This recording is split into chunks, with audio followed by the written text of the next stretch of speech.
This morning we're just frying up some of this. This is like deer salami or something. It's got jalapeno, cheddar, all kinds of yummy stuff in it, but it came from one of the deer we harvested. We just turned it into 2 huge logs of that, and I divided it up, and we're gonna have this on so I'm gonna make some homemade toast I got going in the toaster right here, and we're gonna have an egg salami sandwich.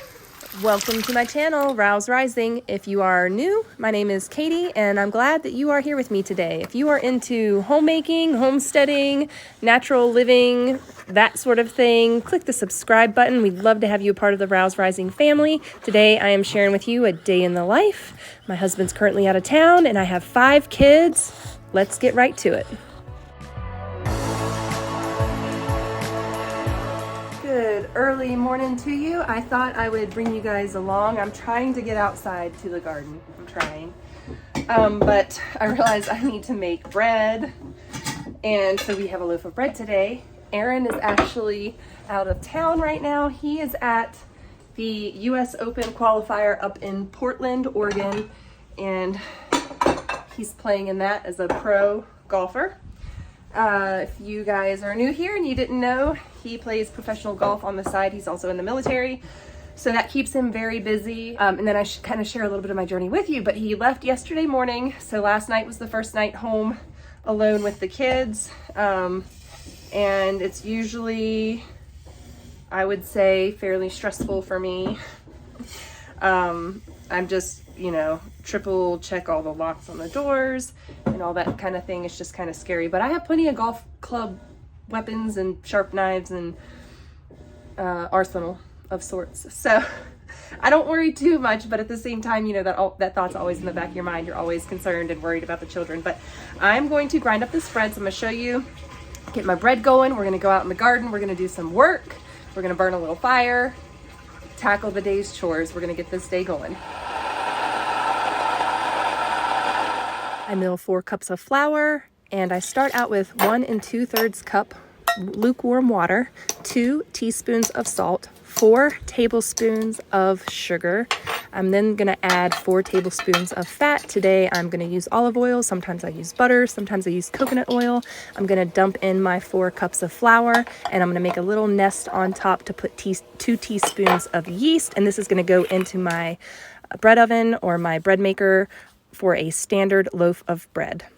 Okay, so I finally made it out here in the garden. Well, this is actually the pig pen, chicken pen. We've had different animals in this area at different times, and it goes way up there and back down here, and we've had different things. So this is my vegetable garden area, and then this is where we've kept animals. It was just easy to do the pens like this up here on this hill where there's lots of sunlight, and then there's a shade area back here for the animals. But what I've been doing is trying to get, we used tarps for part of their shelter for part of last winter, and just for a brief period because we couldn't get them slaughtered when we wanted them slaughtered, and we didn't want to do it ourselves. So we had to makeshift a shelter for them. Anyways, it disintegrated because I didn't get out here in time to clean it up, and now I am picking up all the pieces of tarp. So, lesson to those of you out there, don't use tarp for sheltering because it shreds into a million tiny pieces unless you're going to take it down as soon as you're done using it. So we also use lots of straw to help them insulate their area. They tore up my whole chicken coop, the pigs did, so I got to fix all that. We don't have chickens at the moment, but that's okay. So I'm piling up all this straw because I'm going to be using this in my garden. I've already used some of it on my carrots, and then I'm also raking down all of the rest of the straw to cover all this area. I am going to put an animal-friendly cover crop in here because the pigs tore it up pretty good. There's a lot of wild stuff growing. I'm not sure what all of it is. Some of it looks like carrots.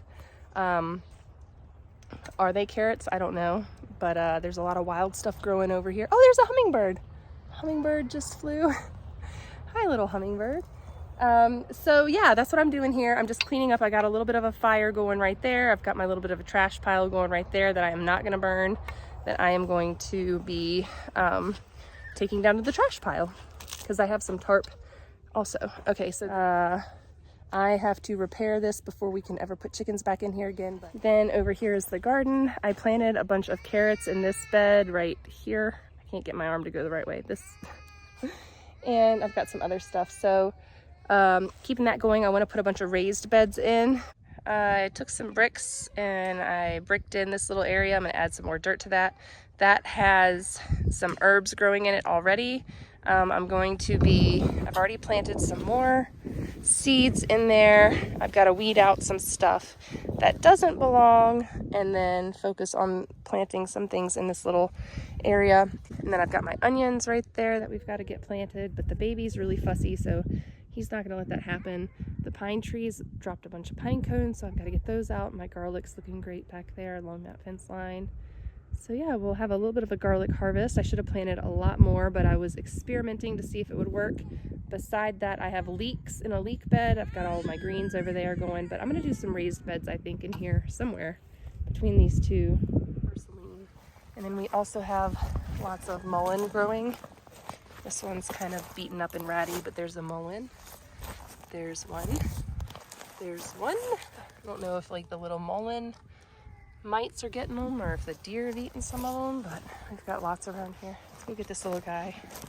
Just walking around the property, and there's some mushrooms right here. I don't know what the variety is, but we do have a mushroom book. They look like wine cap, but we might pick that one right there, that purple one, and do a spore test with it. Check it out in our mushroom book and see if that is edible or poisonous. We probably won't eat it because we're not experts. There's another one. What do you guys think? There's a lot. There's a whole lot growing in here, so I'm curious if there's any morels growing in this little area. There's tons of wine. They look like wine caps. So I am going to, first of all, you can see right in here, there's lots of moisture. These look a little misshapen, so probably not what I think they are. But again, and this is a lot of purslane type plant. Anyways, look at the beautiful color. There's a lot growing in here, so I'm not going to disturb around too much. I ran inside for a quick minute because I had to put the baby to sleep, and then I had to get my bread dough going and all of that stuff. Well, then I messed up my bread dough, so now we're going to turn it into something else. I'm not really sure what. We're going to make something else. I have a new batch of bread going.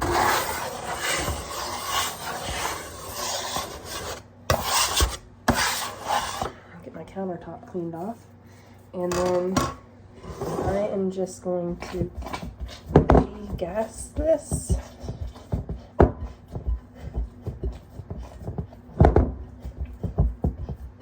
Well, you may be asking yourself, Katie, how did you mess up this bread dough? It looked like you did the recipe just fine.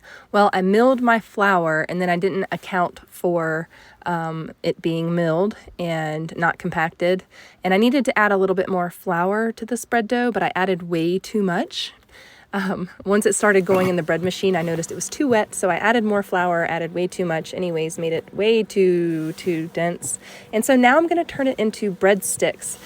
And I hadn't decided at this point yet, but what they ended up being was a yummy treat for all of us. We had some delicious cinnamon breadsticks. I just sprayed the top of them with some coconut oil, and then I made a cinnamon sugar mixture, and we sprinkled that on top, and then we baked these in the oven at 350 for about 15 you would just want to watch them. About 15 minutes, I would say, is how long they took. But once I roll them up into the breadsticks, I'm going to let these rest on the tray for about 30 minutes underneath of a damp cloth just to get them to rise up a little bit. I'm going to set these in the oven with the light on so that they can work their magic. And then once they rise a little bit, probably double in size, that's when I'm going to turn on the oven and bake them with the cinnamon sugar coating on top. I probably should have rolled them in cinnamon sugar. That would have been a lot better, kind of like, you know, a baked churro type deal, but only breadsticks. The kids loved them. I didn't get an after picture because we started eating them.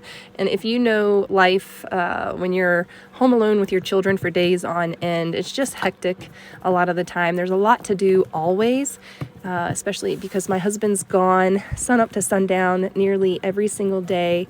And then he goes out of town for these tournaments.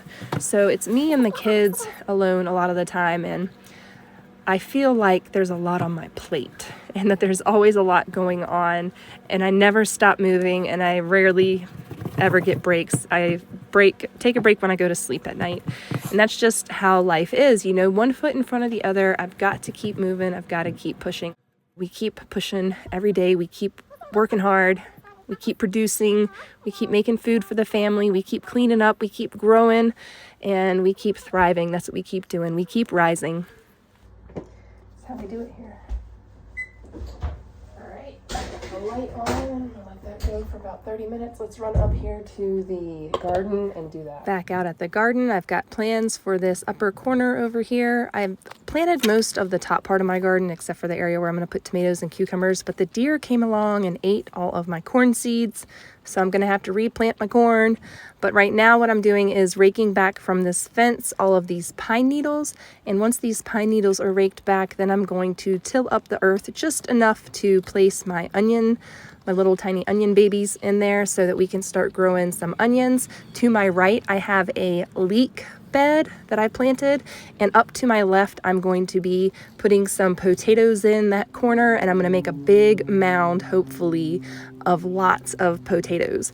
So I have some organic potatoes from the store that I saved, and also some non-organic russet potatoes that I saved that are going to be going up in that upper left-hand corner. But right here, I'm just dumping out some onions on the ground and spacing them out, and I'm going to get these planted all the way up through here. This is the only area where I have rows going down the hill. I know that they should be going across the hill, but I'm just squeezing in stuff over here. I also have beans planted along this fence line. So there's beans and sunflowers, and then we've got our leeks, onions, and potatoes are all going to be kind of all the way down the fence. There's garlic, and then all the way up is going to be the potatoes with leeks and onions in the middle. Not really sure. There's no rhyme or reason to why I do anything. I do everything based off of intuition and what feels right and what feels like this is the location for this particular thing. I just make sure that they're roughly 3 inches apart here in this fertile Pacific Northwestern loamy soil that I have tilled up here briefly. I'm going to cover these up and pray for rain. Pray for rain. I don't think it's going to happen, but hey. So we've got onions. I'm going to mark where these stopped so that I can I'm going to throw some potato plants in up here. And in this hay, this is like leftover hay, so I'm going to till up that hay and get those potatoes going, and then have like a potato mound back in that corner. I finally got my water situation up here, but my water pressure, as you can see, is not very great. And that could be either because the kids didn't turn on the hose all the way for me, or the fact that my pump is pumping water uphill. So this situation is just going to have to work right now. I am watering in all of my seeds that I planted. The leeks, I had not watered in the leeks yet. And a lot of the greens and stuff that you see me watering right now, those have been watered by the snow and by some precipitation that we've had recently, but they haven't been formally watered with the hose. So they're getting a good douse right now of moisture, as well as these garlic plants down there. I need to look up how to care for my garlic and when I'm going to be harvesting that, but I planted it, I would say, back in November maybe.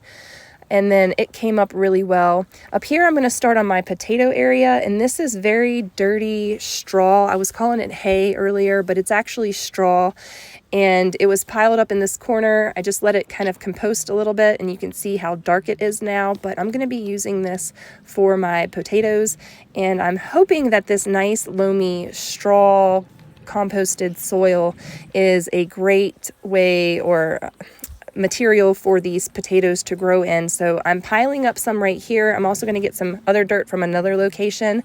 And what we're going to do is stick our potatoes down in a little trench. And then I'm going to keep mounding up the dirt as the potato plant grows. And my hope is that this puts off lots and lots and lots of potatoes in this giant mound. So let's hope that that happens, and let's hope that I can get this garden secure before the deer come in here and steal anything else. Anybody out there in the interwebs, if you know what that is, it's edible. Yeah, so just trying to make sure that everything has water. We are still at the time of year where we don't have full sun all day because of some trees, but I try anyways. There's my little tribute to my mom wall. She loved doing edging around her flower beds with brick. So that's my herb garden. It's gonna be like a little herbal garden right there. And then I also have sunflowers painted all along the fence line and beans that are coming up. So I'll show you if I have any coming up yet. I do on the other side. There's one. It's either a bean or a sunflower, but I figure the beans can grow up the sides of the sunflowers. So we've got lots of little things growing. I've spread wildflowers back here, but I'm also gonna make, this is either gonna be a tomato patch or a cucumber patch. So we're gonna have tomatoes or cucumbers here, and we're gonna have tomatoes or cucumbers or whatever here. So yeah, lots of stuff. It's dinner time in the springtime, and if you garden, you know what that means. You need something quick and easy, satisfying to feed your family. Here in this pot, I've got beans that I canned up. This is a refried bean recipe that I pressure canned, and tonight I just threw it in with some lard to add some fat to it to help sustain us more, and it's already seasoned with cumin and a few other things in there. I'll link that above. We served it with some bone broth rice, or rice cooked in bone broth, sour cream, and a little bit of hot sauce. It was so satisfying and so delicious. Well, we made it through the day, and this is actually a couple days later, but I needed to finish up this video. We survived. We survived another weekend with Aaron gone. There's my fussy baby. He hasn't been feeling well. You guys probably heard him a good bit in the video, but I want to say thank you so much if you've made it this far. Thank you for watching. What do you think, Annika? Good. Yeah, good. You want to thank them for watching? Mm-hmm. Yeah, and if you haven't already, click the subscribe button. We would love to have you a part of the Rouse Rising family, wouldn't we? We want them to stick around. And until next time, you all, I'll see you soon. Bye.